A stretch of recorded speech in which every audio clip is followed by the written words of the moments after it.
Hi everyone and welcome back. It's been absolutely ages since I've made one of these videos, and to be honest I've quite missed doing it. I found that I quite enjoyed doing this and I've got a bit more time on my hands now. So I'm planning to try and build the channel up a little bit and see if I can increase my subscriber base. Hopefully I can put together some content that is interesting and find some stuff that not everybody else has done already. As you can no doubt see, the MG has now got nice 4-point harnesses, which will be fantastic for track days. As part of fitting the harnesses, the seatbelt pretensioners have been removed. So that now means that when I turn the ignition on, the SRS light comes on, as you'd expect to test it, goes off and then comes back on and stays on. I'll start the engine. So even with the engine running, the SRS light never disappears. I've done some research and found out that a low ohmage resistor will compensate for the removal of the seatbelt pretensioners. I've already tested a 2.2 in place, 2.2 ohms. So the afternoon's job is to solder these in place, and then theoretically the SRS light will go off. I tested these the other day and it worked perfectly. Theoretically it should be fairly straightforward, so it's time to stop yakking and get on and do the job.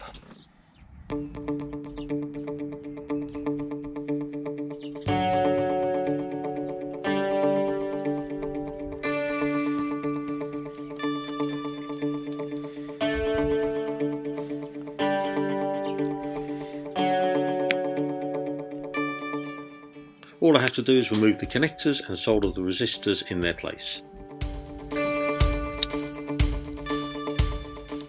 There's one under each seat, and I chose for no particular reason to start on the near side.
That's the near side finished. Now for the driver's side.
Okay, as you saw, nice easy job, very straightforward, and now I don't have the SRS light on.